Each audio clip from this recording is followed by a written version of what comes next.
Engine 1 from Car 1. Car 1's on scene. Assuming command. Give me a CAN report.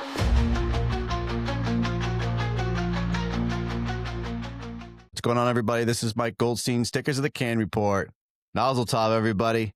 I have New York in the house. Harrison Klein. He's of EaseAlert. And we're going to learn a lot about the product, a lot about what they do for firefighters and first responders to help, actually, honestly, our physical health and why EaseAlert does what they do. So I'm really excited to have Harrison Klein on here. Quick housekeeping. I always say it just to make sure people are reminded. Please click the like, the subscribe, follow. It does help. It does mean something to me. Lets me know that you guys are watching, listening. Again, if you have any feedback, you guys want something, you want to hear it, you want new guests, let me know. Drop me a line. I'd love to hear about it. Harrison Klein of EaseAlert. My man, thank you so much for coming on the CAN Report. My pleasure. Appreciate you having me on. So a little background on who I am. Like you said, full-time job. Right now, the director of sales at EaseAlert. We'll definitely jump into that a little more as we kind of progress. Outside of that, I'm located in a small department about 40 minutes northwest of Manhattan, New City Fire Engine Company. Gotta give that subtle plug. Also, in EMS as well. Not as fun, but 10 years in the fire service, about 11 or 12 in EMS, small, aggressive volunteer department outside New York. So it was kind of how long-term roundabout got connected to you guys through a mutual friend of ours, and excited to be here. I'm happy to have you, man. I'm happy for actually to learn a lot about it. It's a product I don't know a lot about, and I'm hoping that we can spread the good word of what EaseAlert does for all of us. Marty Cornelison from California, he's the one that connected us. So thank you very much, Marty, for sending Harrison my way. It's really a great way to connect. I love this networking thing that everybody's doing to help others, and I love that we can all talk about the same thing, to helping others, helping departments, and sharing that knowledge and not hoarding it. So, Harrison, so you're up from New York, I should say down from me in New York. And man, you're pretty young, dude. How old are you? 27. 27. And you are the marketing director for EaseAlert? Director of sales. Yeah. Director of sales. Good for you, my man. That's awesome. Yeah. And you do firefighting on the side. So, were you a firefighter before you started EaseAlert, or were you EaseAlert and then moved into firefighting? So, like I said, been in the fire service where I'm at 10 years now, as of this past May. So I was long before kind of got to EaseAlert. Bounced around through some sales jobs after college. Always kept track of the guys at EaseAlert. One of the co-founders and I were in mechanical engineering school at the University of Florida together. So kept some tabs on them. Wound up taking a unexpected exit from an existing sales job. Happened to reach out to Blake Richardson, our current CEO and one of the other founders, see if they had anything open. Quickly kind of morphed into the role I'm in now, overseeing sales at this point globally, managing a small team of our sales reps. But yeah, so I was in the fire service quite some time before I got here. I think it allows me to play a very interesting role, having the fire service background, being able to talk to guys like yourself and Marty who kind of get both sides of the coin, but also to bring in my engineering background and then obviously my sales background. So, Wow. Fortunately, a pretty interesting role. With engineering, man, like, you're kind of you're doing sales. So Yeah. like, how is that for you? Do you want to get back into that side of it? Are you're like itching to, no? Not at all. No. In school, I mean, I was always a math and science kid growing up, always enjoyed it, but in college, I always thought I'd wind up doing like research or development for, a large public safety company, whether it was, someone that does, jaws, nozzles, whatever it is, or military and defense. Got out of school smack in the middle towards the end of COVID. Obviously, job market was a little rough. Wound up working for an engineering firm, and I hated it. It totally destroyed my experience with engineering. Gotcha. Everyone was sitting at a desk, in a cubicle. No one spoke to anybody, and it just kind of. From there on, I knew I didn't want to wind up in that long term. My dad's been in sales for almost 30 years. And he always kind of pushed me that, hey, leave that as an open door. It's a good bridge between a lot of different things. And I mean, I think I found the perfect fit. I mean, it allows me to bring in, what I do outside of work, my professional background. So it's been a good fit. I don't think I'm going to get out of sales at this point. I think it'll be where I wind up long term, just because it's fluid, it's enjoyable. I get to meet guys from all over, and especially selling back into public safety and the fire service, it allows me to network. And I mean, like getting connected to you through Marty, I got connected through somebody else.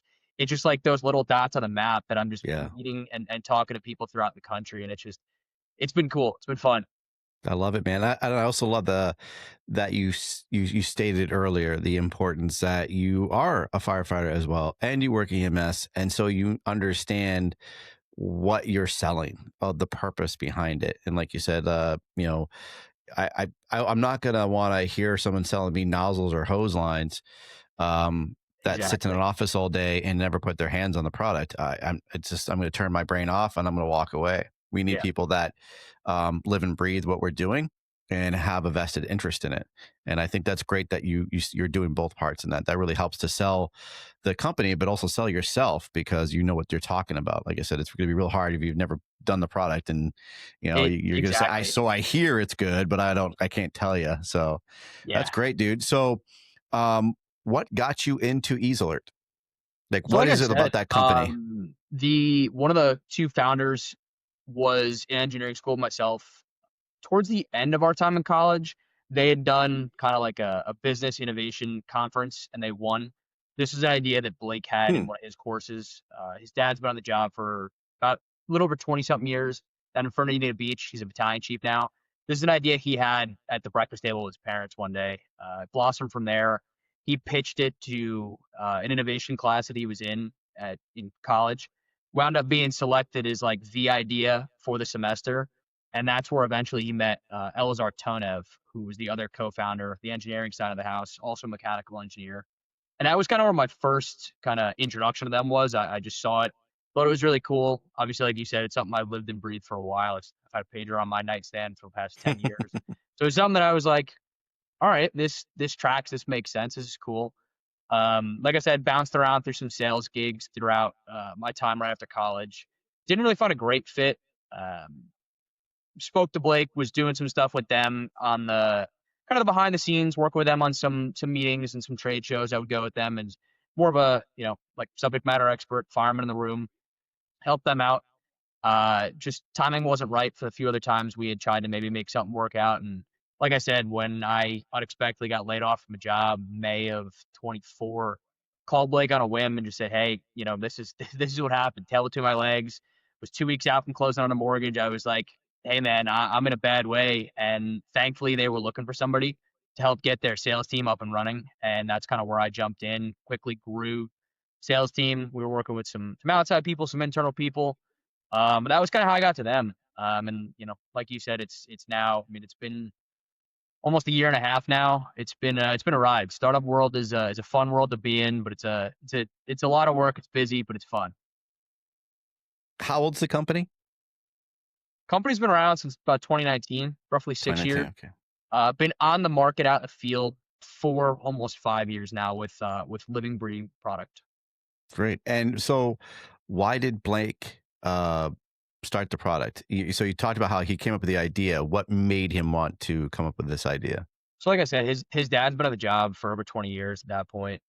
He just saw how fried his dad was after his shifts. He would come home, he'd be, jumpy, he'd be just burnt out, and any kind of noise would just startle him, jostle him around, things like the, ghost tones, he'd hear things and it would just stop. Dude, I got it. I feel the same way. And it's funny. I literally was just having that conversation with my brother-in-law and some other guys because we're all on the job. And I feel like a trained dog. Yeah. Like I'm sitting at home or I'll be picking up my girls from school and I'll hear the school dismissal bell and it immediately makes me sit up and stand at attention. Like I have to jump up and go do something. Yeah, like you're waiting for. I mean, I'm yeah. oddly enough, the backup alarm on one of our newer rigs, when it kicks into reverse, sounds like the exact same first portion of our tone. And every time everyone's in the bay getting undressed after run, the rig's backing in, everyone just stops and kind of listens to wait for the second half of the tone. And like, no, that's just the rig backing up again. But it's the same It's thing. crazy. It's After absolutely. a while, An elevator. I was in an office building. An elevator dinged, and I thought it was my pre-alert. And I immediately, every time I kept hearing that, I knew I had to run to the bay. It was the weirdest feeling that you get from years of getting trained. Again, like it's like a trained dog. Like that bell whistles, that whistle, that dinner bell's going off, and you go run into it. Yeah. I mean, it's weird. Your body just becomes so accustomed to it that just naturally it'll just stop what it's doing. It'll wake up from a deep sleep. But I mean, that's kind of where I guess, segue into what we do. I mean, the age-old kinda MO was being as loud, as obnoxious, as bright as you could be to make Hmm. sure guys didn't miss it. So, the loudest tone, loudest bell, the gong, the flashing lights to make it as loud and flashy as possible. But through a lot of research, a lot of studies that we've done with the NIH, with, different agencies that we've worked with, it doesn't have to be that way. I mean, everybody uses vibrations in almost every other facet of their life. Your phone vibrates, your smartwatch vibrates, everything vibrates. Why have we never looked at that for how we alert personnel? So, I mean, that was the initial, was just using tactile. Obviously, we know the fire service is not always apt to change. That's where the ramp up lighting and the ramp up tones come into play, because we know there's gonna have to be some kind of middle ground between where we are now to where we want to and should be, and that's where the ramp up tones, the ramp up lights kinda come in to give guys that buffer between what they're used to from that going to a 100% non-audible. So without tones, without anything else, just utilizing the lighting and the vibrations. Okay. That's so, and obviously this was field tested. Like when he came up with this idea, like, and I cut you off on a great story, and I Yeah. apologize, but I do also love the fact that Blake had seen what it was doing to his father, and how it was wearing him out. So that was his big motivation, was not having that happen to other people, Yeah. right? And so his dad, did he really feed off his dad as well? Did he like ask his dad for a lot of information of what would be better? Yeah.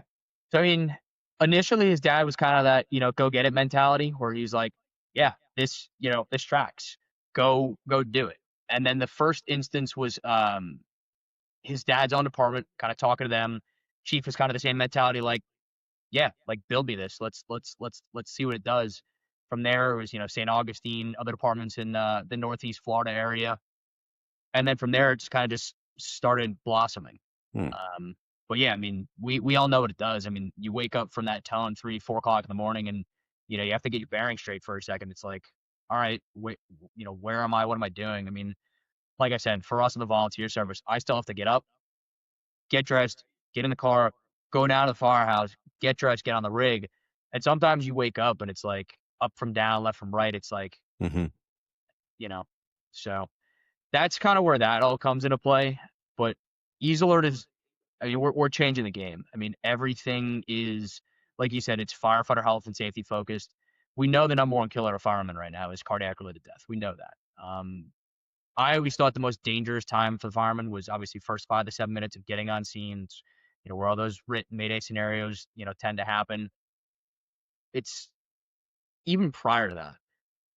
The time from the tones going off, the time you getting on the rig, getting out to the scene, in that period alone, you're up to 14.1 times more likely to die of a cardiac related death in Hmm. that time. Before you even get, to the front door, mask up to go in, you're almost 1,400% more likely with that percentage to die of a heart attack during that period. So that's what we're setting out to solve. That's the main focus. Obviously, outside of that, there's things that kind of track with response times, efficiency, all that good stuff. But the main goal is to protect firemen. And now also with the ramp up tones, are you installing lights as well? Is you okay? And obviously, we all have different tones for departments and whatnot. Do you have like a whole sample board that you bring in for departments to choose from? How do you, because like for my department, right, we have our one tone that we're very very used to for two different types of calls, or actually three different types of calls, and do you change those tones entirely? So now we have to relearn it, or do you keep it but have a slow ramp up? We can do anything you want. So the way that our stuff is powered is off of an MP3 or a WAV file.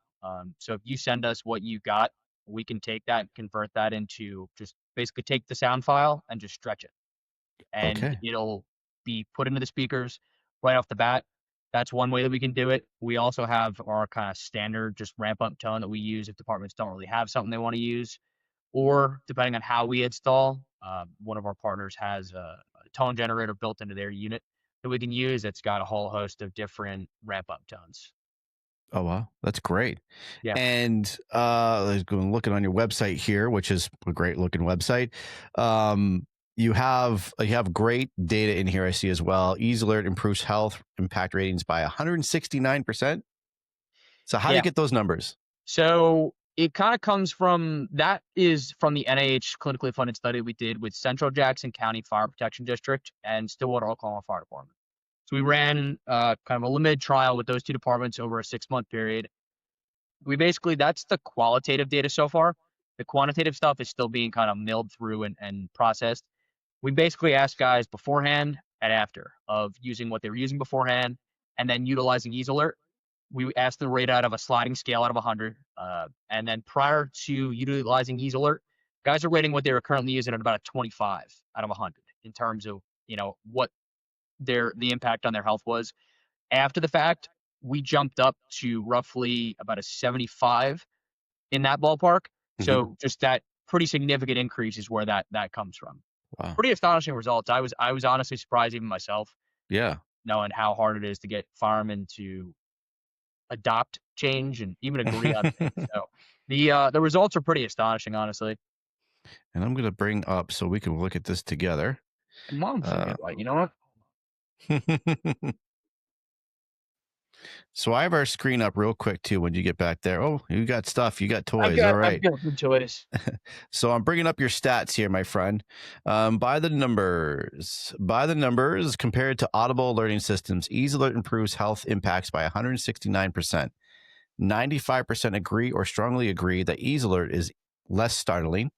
90% agree or strongly agree that EaseAlert improves response efficiency. And these results from clinical trial conducted by NDRI-USA, CFREHR, and ERAU. I don't know what these mean, but So NDRI, that's the research. What are the research is? CFREHR is Center for Fire Rescue EMS Health Research, and mhm. ERAU is Embry-Riddle Aeronautical University. Okay. So the two researchers we worked with, the primary researchers, were Dr. Sarah Janke and Dr. Joel Billings. They're both some pretty prominent researchers within the fire service, doing a lot for sleep hygiene, sleep health, all that good stuff. We worked with them on this study, and then Dr. Billy is the one that is really doing a lot of the data on the back end right now. We hope to have the full set of data out here sometime in the future. I love it, man. That's great. And you have really good information on here for the scientific background of it. Loud noise trigger. I'm going to screw up that word in there because I'm not that smart. Amygdala, I believe. Yes, amygdala. And it's funny. I had a Dr. Jen Weaver. We talked about amygdala as well, so I should have remembered that word. Nice. Region of the brain involved in stress response. Chronic stress can lead to high blood pressure, artery clogging deposits, anxiety, depression, addiction, and obesity. Loud environmental noises associated with increased risk of heart attack, stroke, and atrial hypertension. Yeah, man, you guys look like you're doing your work on actually getting the actual physical side of it as well as the product itself. Yeah, I mean that's the important thing. Like you said, at the end of the day, if someone walks into your firehouse trying to sell you something and they don't walk the walk, they don't talk the walk, talk the talk, it's gonna be like, all right, hey, appreciate it. There's a door. So that's part Yeah, of it. Is we want to make sure that we come in and we talk about everything that we're already doing. We want to back it up because at the end of the day, guys are going to tell you, all right, does this really work? I saw that you're doing some stuff with Hen right now, and they're really interesting. I've spoken a lot with Akshay. My own training center's got a few of the nozzles right now. I've actually played with them a fair amount. That's another thing. Same kind of principle is like it's going to take guys some time to really yeah, adopt that change, that mindset. Like everything we're doing is new. It's brand new. Guys don't, they're not used to it. So it's going to take some time to get guys open to that idea. yeah, But the same thing, like you have to back it up with data, whether it's, showing guys in your case, if you're flowing and moving, you're doing burns, showing guys that it works, or in our case, it's doing demonstrations and or it's kind of showing guys, hey, here's the science and the data behind it. Like it really does work. And that's the important thing is to not only prove and show guys that there is a problem, but there's also a solution to the problem, which is, I mean, simple is probably the easiest way to put it. It's simple. I love it, dude. Absolutely. And scrolling across your page, I see TacPod wearable. What is that? Do you have that on you right now? So I've got two different variations of the TacPod in front of me here. The one in my left hand, which I believe will be on your right, this is just our standard wearable. This Okay. is look exactly like you'd see on like a Fitbit or a Garmin. It's a wrist-worn device, and what this does, it's going to give you LED, so a small LED, and then a 10-second high-low pulse, so vibration. Biggest difference with this and what you'd see on like some of the smartwatch apps like I Am Responding, eDispatches, Bricks, anybody else out there is kind of there's a bunch of different factors. This isn't going to rely on the cell service. It's not going to rely on Wi-Fi. This functions off of radio frequency. It's wirelessly controlled between our central command unit and this. The other thing is you're not going to mistake this for like a text message, an app notification. The other thing is this is department owned.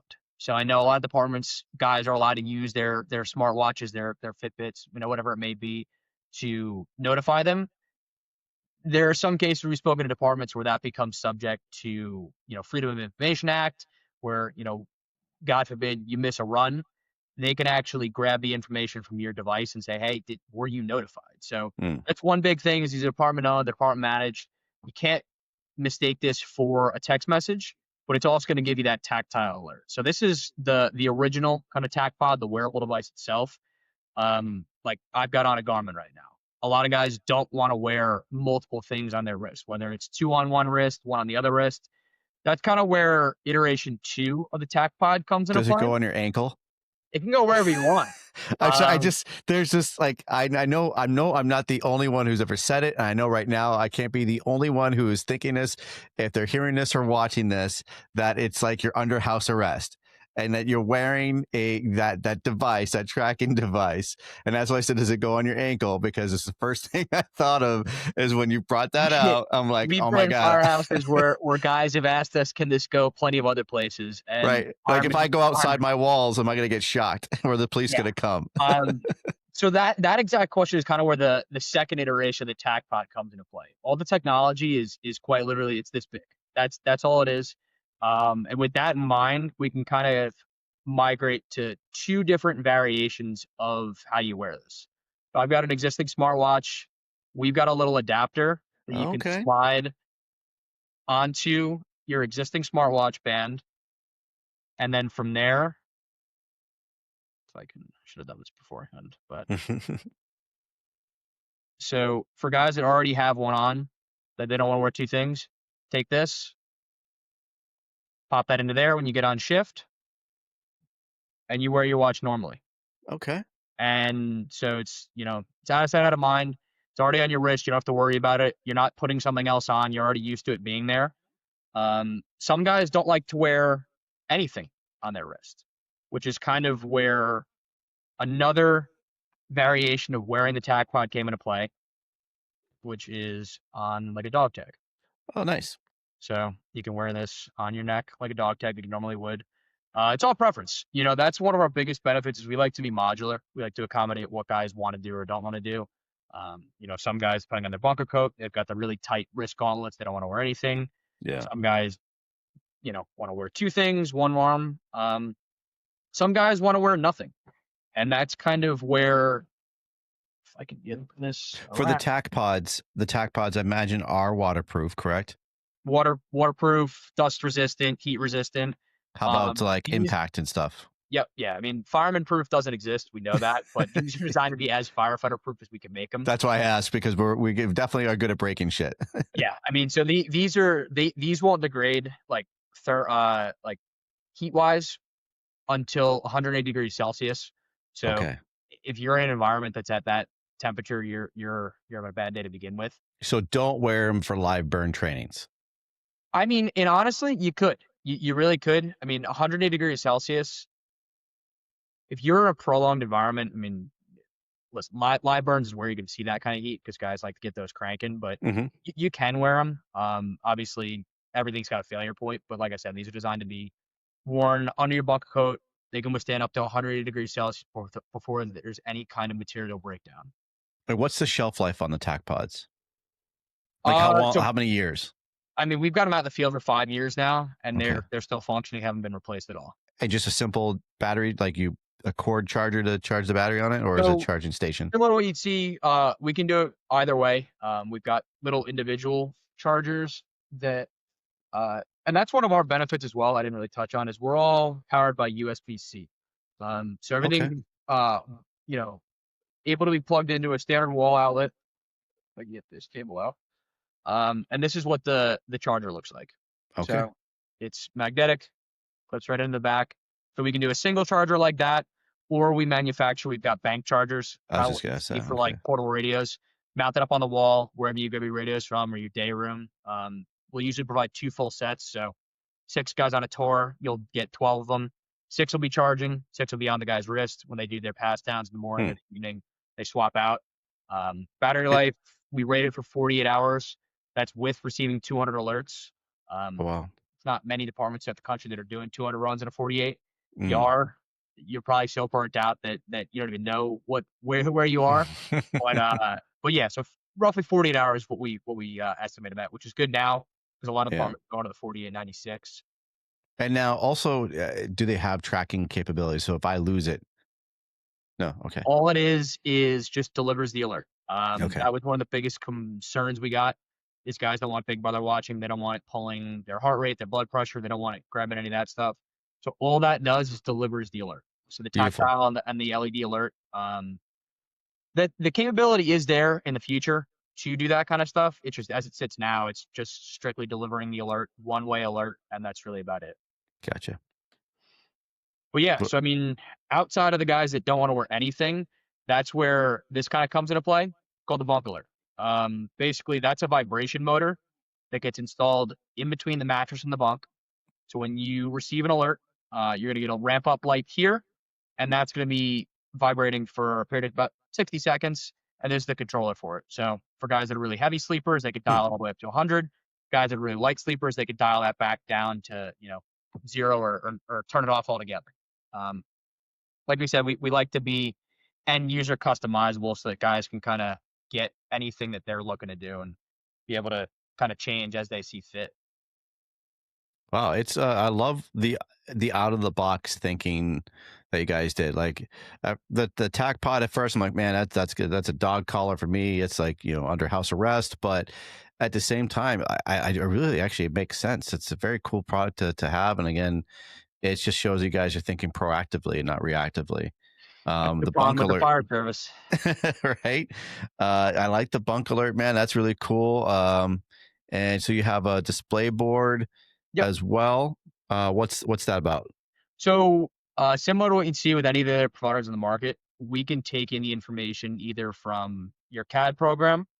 It'll populate all the information to that board. It'll give you, the address, the call type, what apparatus or stations are going, any notes from the caller, and that'll all populate into the board. We can do things like automated voice dispatch, where it'll read out in that robotic voice, who and what you're responding to or where, and then we'll usually give a rough map or a route to the call as well. We can do that from, like I said, from CAD, or we've got our own dispatch console as well. That's awesome. And I'm going to share our screen again because I see you have some videos up here about the product. So we are going to look at that. So I see the Legacy here, Legacy Audible Alert.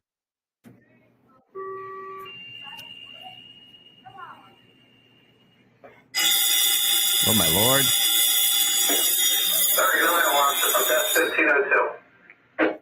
Yeah, I don't like that.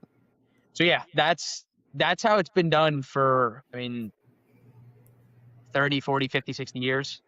That's how the loudest and the most obnoxious way possible to make sure guys wake up, which you really don't have to anymore. Yeah. And then we have the you have the TacPods. EaseAlert is a state-of-the-art firefighter alerting system designed to deliver faster, safer alerts to emergency responders with personal alerting devices, wearables, and bedside wake-up devices called Bunk Alerts. By replacing jarring audible alerts with tactile vibrations and visual cues, EaseAlert reduces stress and improves efficiency during alarm response. When a 911 call comes in, EaseAlert Central Command Unit wirelessly activates the EaseAlert devices at the fire station with an encrypted alert signal. Wearables vibrate and bunk alerts shine a red light, shake the bunk, or play Heart Smart Alert tones. In doing so, EaseAlert provides a less stressful and more efficient way for our frontline heroes to respond to an emergency. EaseAlert, faster, safer alarm response.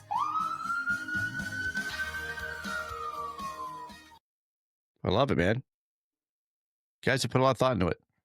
Yeah, it's been fun. I mean, it's an uphill battle. I mean, I think the best way that I can equate it to someone that understands it is I think we're the next, bunker gear or SCBA. Mhm. Those didn't exist for the longest time. Guys are wearing long coats with 3/4 boots. Guys are wearing nothing. And then they slowly adopted it. And now both of those are commonplace anywhere you go in the fire service. I think this is something that long-term perspective will become the norm. It's going to take some time, but I think over time it's going to be what the norm is. I mean, since I got on about a year and change ago with EaseAlert, we saw our first RFP come out from an agency for 100% non-audible alerting for their alerting system. Wow. And that was cool. I think that was the big kind of moment of like, all right, this is starting to gain traction, and people are finally understanding that we can do everything they've been doing for the last 30, 40, 50 years with tones and lights without any of it. So that was cool. I love it, man. Because you're right. Like, man, change is hard for us, but change is also expensive. Yeah. And that's the hard. Like you brought up the head nozzle, and backtrack on that, just like that. That change is hard. It's a smoothbore nozzle. It just changes the orifice so you can actually get a better wide spread of water, right? It's not that difficult to comprehend, but it seems to be like not. Some people are like, nope, I don't like it. It's new. It's scary. Plus the price, right? Like, it's a new thing. So people go, well, yeah, this is going to be super expensive. I can't afford any of this. But actually, if they actually do their math and do their homework and you look into it, it's not that bad. And you have to trust in it, and you have to trust in the people that are selling that product. And the same thing with your product, that we've always done it. We've had to always have loud noises and loud, big, bright lights, and that's the only way we can do it. And now you're coming in with something brand new, that the way they've never done it. Yeah. And I think that's really cool. It's such an initiative of doing it in an innovative way of making everybody think outside the box. And have you guys now been able to bring this to more departments? Is it now, like you said, you had one station that did 100%. Are more now starting to follow suit with that? In terms of 100% non-audible, that would have been the first. We haven't gone all throughout the country yet with 100% audible. Like you said, the only thing firemen hate more than change is the way things are. So it's definitely an uphill battle in some cases. But a lot of departments use that middle ground where they go for the ramp-up tones and the ramp-up lights, and then they merge into the tactile. And then once they're at that, a lot of times we've seen people just mute tones altogether. It's happened in quite a few agencies that we're working with now. We're, I believe, in 9 states currently. We should be in 12 in the next couple months, in conversations with some pretty large, pretty stakeholder, pretty important departments throughout the country about getting some trials up and running with them. Like you and I were talking about, was just out at a pretty prominent department in the mid northwest, mid northeast, meeting with them. They're a name that I think everyone knows, and they're a very, very aggressive department. So that'll be really cool if we can get that set up with them. We just started a trial down in Georgia, in Macon-Bibb County. It's another, large municipal department. But we're growing. We're growing rapidly. Like we talked about, Marty out in California is hopefully we'll have him up and running here sometime in the near future. He's excited about it. That's and great. He's introduced us to probably at this point almost a dozen different departments in that area that are looking for something. So we're growing rapidly. I think it's fantastic. And I was, as you were talking about new ways and doing things, it made me think about just training in general. When I'm sitting and I'm listening to a presenter, or we're doing some classroom discussion in our training room, it's always interrupted by our tones. Well, because we're a busy department. Yep. But then you try to talk over it, and you always have to wait. Especially, and it's nice to actually think about it that way of, if we didn't have the tones and we have that vibration on our wrists or necklace, that you're not disrupting the entire class, and that the presenter or instructor can carry on, because then we can just literally get up and go, I got a call. And then we can walk out, and whoever's not going on that call or who's not even on that on shift can continue on learning without being completely interrupted.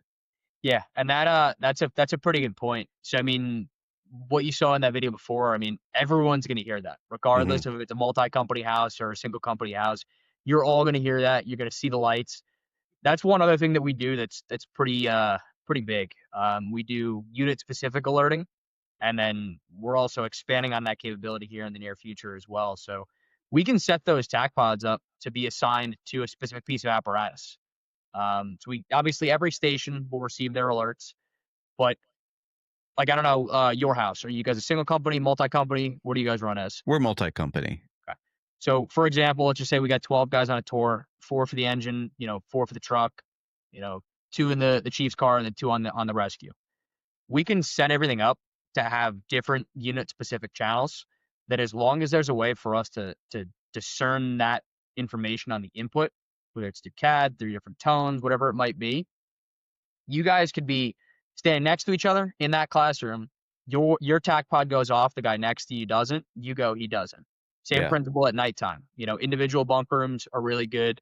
Obviously, we know a lot of firehouses still have common bunk rooms, and that's where this comes into play. That you guys could be sleeping in bunks 3 feet from each other and not even know that the other company's going out, depending on how heavy you sleep.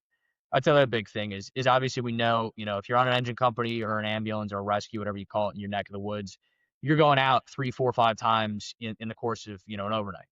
Truck company or a rescue or a squad might not go out as much, and they're still getting woken up. And that's, it's only adding fuel to that fire, so to speak, because you're still getting all of the negatives of the wake up, but then you have to force yourself to go back to bed. If I get woken up in the middle of the night, it takes me a while to go back to sleep. That's another thing, is if you don't need to be up, there's no reason that you should be up. No, you're absolutely right. And that's another great thing to talk about, is that just because we didn't go out on a call, we're still waking up. You're still being ripped out of your bed, because I know even if it's not me, I'm right up there. And and that's hard for me at times to remember what tone that just was. I'm up. I stand right up and go, okay, it's not me. And again, like you just said, now I have to try to lay back down, try to calm my heart rate, wait for the lights to shut off as well. And then hopefully I can fall back to sleep, but it'll take you like about another hour. So if like my wife asked me, was it a busy night? No, but the tones kept going off for whatever unit. So I didn't sleep. And and for the people who are listening or watching that are not in maybe the first responder field, I know like sleeping's a luxury, but when you're working 48 hours, you need sleep. 24 hours, you're going to need some sleep. So it's not really a luxury, it's a necessity. And if you can actually stay asleep and be healthy, we all know that sleep is a big thing. And that's what I really do like about the product and about the company, is it's also about the health. It's about our physical health, our cardiac issues, our mental issues. And that strain on our heart is serious. Like I've talked about it before, dude, like you said, even going at home, the pager goes off, it wakes you out of a solid sleep in your home at 3 a.m. You got to get your clothes on, get out of your house, and then drive to the station, get your bunker gear on, and then boom, all of a sudden, especially the false calls, if it's like, whatever, okay, you guys can stand down, your heart has just done a marathon in the first 5 minutes, and now you have to try to get that to calm down again and lay back down. That's a big workout. Yeah, for me, I don't want to say it was cool, because it was not cool, but it was kind of a true tell. I started obviously wearing the Garmin. I started doing some running, and I wear it to sleep, just to track sleep and to track everything 24 hours a day. We got hit, I think it was like maybe 1, 2 o'clock in the morning for a reported fire, and I could see my heart rate was my resting in the 40s while I was sleeping, jumped up to 160. And so, that's a pretty significant increase. And then on top of that, like I said, we first still got to get to the firehouse and get out. So if you're already at 150, 160, and you're not even working, now you're getting off the rig, you're forcing a door, you're stretching and flaking a line, you're pulling ceilings, you're doing a search. Your heart rate's now going from whatever it was where you're already, stressed out in terms of that, and then you're going up again. I mean, that's where we're seeing all of those issues is at a certain point, your heart and your body can't sustain those increased heart rates for such a long period of time. I mean, look, I'm on the volunteer side, you're on the career side. I mean, regardless of such, it's the same It's the issue, same. but the frequency might not be as much on our side of the spectrum. Regardless, it's the same problem. So your heart isn't really designed to go from resting all the way to you're working in that super tight window and then increase from there again. Yeah, they're absolutely right. Do you have, I don't know if you could say, if it's easy to say, we talked about cost. Yeah. Do you have a range at all for what this kind of service would cost? So it's definitely variable. It depends on a lot of factors. The biggest benefit with us is we're 100% wireless. Well, aside from giving power to the device through standard outlets, we're modular.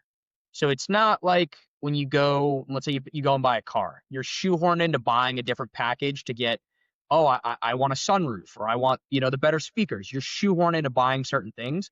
With us, it's 100% a la carte. So if you say, hey, I've got, 2 firehouses and I've got 12 personnel across those 2 firehouses, and all I want is TacPods, that's all we give you. We can get into a station, depending on what we're doing, for on the low end, maybe $10,000 to $15,000 on the low end. Obviously, as we add in all of our capabilities, with our things like controllers and bunk alerts and display boards, I mean, the cost goes up and up. But other savings on the back end, you're going to be saving on all your wiring costs. You're not going to have an electrician come in and pull that cable. It can grow with you. So you're not going to have to buy all new hardware every time your department grows. You say, hey, I added another bunk room for one more guy on a shift. Can we get, 1 and 1? Sure. We flash the software. It's done. Obviously, you look at other providers in the market, you're looking at $70,000, $80,000, $100,000 per station. And that's before you even get into the installation with all the wire and stuff on the back end. I don't like to say that we're the budget option, because I always feel like that brings a negative connotation. We're just cost effective. We give you a ton for your money. We give you the ability to build out exactly what you want and have nothing more. We offer tons of different options for software and service on the back end, whether you want, the ability to do full replacement, not do full replacement, not take anything. We like to be pretty fluid. Obviously, we know departments are all operating on different budgets. Every time the budgets in the city get slashed, it's always public safety that always gets, the axe first. So we always try to be conscious in that respect. So we like to be able to get in for, like I said, anywhere from $10,000 to $15,000 on the super, super low end. Obviously, installations have ranged well above, $100,000 if we're doing everything and tons of stations and tons of stuff. But this is a very cost-effective solution. It can integrate with whatever you've got now. It can be a standalone. It can activate in tons of different methods. We like to be really, really fluid about what we do. We know the fire service is tough to get into, and we know we want to make it as easy as possible to work with us. That's great. And I imagine, I think it would work that way for grants, correct? Because we're talking about health, we're talking about safety of the firefighters, and just like radios, they're grant funded. So when grants coming up, this is a great product to use for when you're trying to get those grants and make your fire service healthier. Yeah, I mean, the SAFER grant, that window just was probably about a month or 2 ago. I actually just got an email from Motorola about FY25 AFG grants, looking to do that in my own department. But AFG grants, SAFER grants, we've had departments that have submit. We're obviously just still waiting for them to hear on that front. But a lot of state and local grants. There's tons of free money out there. You just have to go looking for it. Yeah. This is something that could be applied across the board to so many different facets of the department. In terms of things looking at accreditations, we've been able to assist departments in getting and maintaining their accreditations. So there's so many different ways you can kind of plug this into and get money from different sources. I love that. I love for the accreditation process too. I think that's actually really smart. And again, proactive thinking of really making yourself look good for those accreditation purposes. Yeah. For anybody looking to get a quote or for you to come down, is there a cost for that? So for you to reach out and get some rough numbers, no cost at all. I can give you my contact information, but reach out Harrison at EaseAlert.com. Visit our website, www.easealert.com. There's a box on there, an option. You can submit your information, kind of what you're looking for, and myself or one of our other sales guys will reach out to you. But no cost associated with that. We definitely are always looking to expand. So if you're in an area of the country where we're not, we're always looking to meet and talk with you guys. So if there's opportunities for us to come out and meet a bunch of departments at once, we'd love to do that. If there's trade shows that you guys host or local firefighting conferences, we always love to try to get out to many of those as we can. We're always at FDIC, but no cost associated to get a quote to speak with us. We want to get this out as far and wide as we can. That's great. And I was just going to ask is where people can find you. So FDIC, you mentioned one. Are you going to be around anything for, I don't know what's coming up, but are you have any plans to be at any conferences or training events in this near future? Sure. In the next few weeks, we're going to be at the Fiero Station Design Conference in Greenville, South Carolina. So if anybody's building a new station, you're going to be down there. Definitely come by our booth. Like you said, FDIC. Other than that, right now, off the cuff, I don't remember at hand. There's a whole bunch that we're always going to be at. We're very active on social media, on LinkedIn, Facebook, Instagram. So always keep an eye out there at EaseAlert on any of those platforms. Definitely take a look. And we always post where we're headed. So we'd love to meet anybody that's out there. Every time we go to a conference, we always have, all the toys, so to speak. We bring out the demo equipment to get hands-on, touch and feel. So always looking to meet guys out in the field. That was great, man. And you have fire departments using them, and you're receiving good feedback as well. Yeah. I mean, even for me, like you said, it's always tough to break in with new stuff. I mean, I know you're dealing with it now when you go out and do the demos with Hen. Until guys get their hands on this stuff, it's always that apprehensiveness. But we've had really, really, really solid feedback. Some of the most apprehensive and closed off minded guys we've spoken to wind up being our biggest supporters. We've got an Air Force base in Texas. The chief there was, I wouldn't say he was against tactile, but definitely wasn't sold on it. He now rides a regular 24. He never used to do an overnight. He rides a regular 24 during the week. We have plenty of guys that wear white shirts and bugles that ride 24s now because they've got our system. We really have had almost 100% success rate on the trials we've done. Most of the time we get, like I said, when we get people's hands on this stuff, that's it. They're hooked. Department down in Texas within the DoD went from one station and now we're looking around them out to all 9. We're running some trials throughout the country, but a lot of the times when we do a trial, it usually sticks pretty hard. That's great. And I know that you guys were on the National Fire Radio, spreading that good word. So if whoever's listening or watching, if you look for more information, you can find it here on the C.A.N Report. You can also find it on National Fire Radio with Jeremy Donch, and they go to detail just like we did here about the product and the benefits of it. And so Harrison, dude, you're killing it with this. I'm so happy that you got to be on this show, my man. Is there anything else that you think would be beneficial for people to know about EaseAlert? I think we've touched on all of it. I mean, I think so. The ease of installation, the cost effectiveness, and then obviously everything we're doing to improve guys' overall health. I mean, that's the biggest thing. I mean, firemen work 20, 25-year careers. A lot of the times you see guys, passing away soon after just because of all the impact and stress they put on their body. So anything we can do to prolong the career or the lifespan of firemen, that's what's important to us. Yeah, absolutely. I had a great conversation with a retired captain out of Manchester, and he talked about that he's a very physically fit guy, and but down the road he actually had a cardiac issue, and doctors flat told him it was due to the stress of the job. And those are those sleepless nights. Those are the ones you're just waking out of a dead sleep and, and running out of your bunk room to go to the call. And like you said earlier, it's especially with, you don't get to keep going. Once that call is like, it turns out to be an absolute nothing call, you don't get to like finish that workout.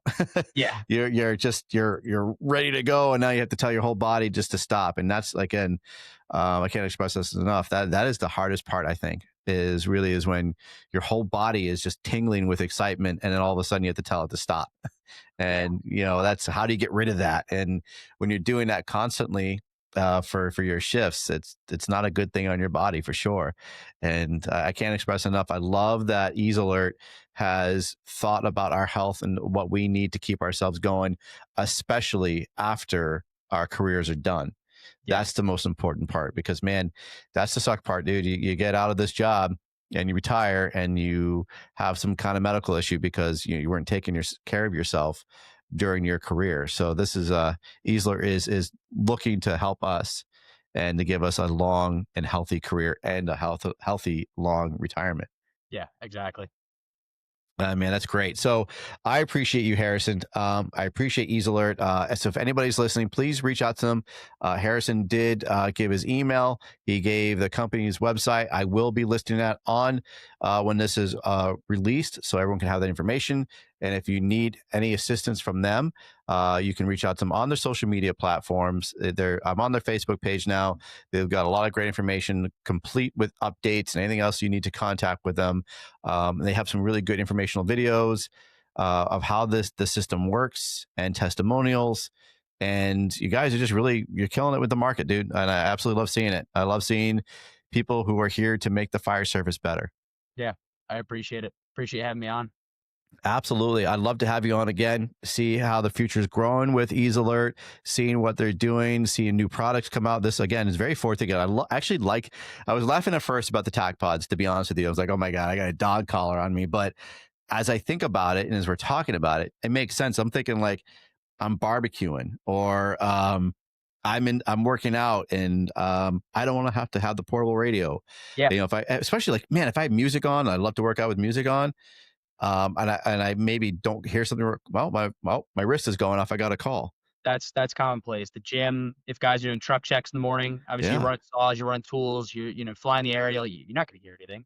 And all places tool running, dude, especially when you're doing the tools. Absolutely. Yeah. If you've got a parter saw revved up, I mean, even if the tones are sitting right next to you. I mean, happened to me yesterday. I was working at the Cascade, filling some bottles, and I had a radio on me. Didn't even hear the tones come in. Didn't hear it until the whistle went off the firehouse. Yeah, because especially when we're running saws, right? We're wearing ear protection, and we're running saws, right? Yeah, of course, we're wearing ear protection. I'm totally wearing ear protection. Yeah, of course. But yeah, you're wearing ear protection. You're running saws in the morning checks. You're checking all those loud tools and everything else. Truck's running. Yeah, and then my wrist is buzzing or my necklace is going off. All right, I got a call. I love that. It's really beneficial. And again, I was kind of scoffing at it first because it just made me think of like being under house arrest or being a trained dog, but not having to be anchored down by the radio on my across my body because I'm cooking or I'm working out or some other kind of thing. It's a great tool to have. It's a great resource. Yeah, and anybody who has any doubts, this is the time to educate yourself, to read into the material, ask your questions, ask for a demo. Do you guys do any kind of demos or anything? Yeah, like I said, anywhere that we are in the country, we're more than happy to, if you're local, to connect you to departments that are local to you guys. I mean, the fire service is all word of mouth. Yeah. So like Marty has been singing our praises. We've got guys all throughout the country doing the same thing. So if you're local to any of those departments, more than happy to put you in touch with them, let you go out and see them, talk to them. Obviously, removing us from the equation, letting the product and our guys that are our champions speak for themselves. But we're also at all these conferences. We can do in-person demos. And again, if you've got a bunch of departments in the area that are looking for something like this, we're more than happy to come out and visit you guys. I love it. That is fantastic. Yep. Let the product speak for itself. And absolutely. It's just like with any other kind of product that we have out there that's hitting the market, let the firefighters get their hands on it, let them work out the kinks and let them actually sell it for you because, that's how it's going to work the best. They're going to tell you the truth, whether it works or doesn't work. So absolutely. Harrison, thank you so much. I appreciate you being on the C.A.N Report. I appreciate all you guys listening. And Harrison, since you are my Jewish brother, I want you to say it with me. When I had my programs, I always say Nozzle Top. So since we are brothers, I want you to say it with me. You ready? Yep. Y'all stay safe. Nozzle Top. Love it. Thank you so much, Harrison. Y'all take care. Be safe. We'll talk to you later.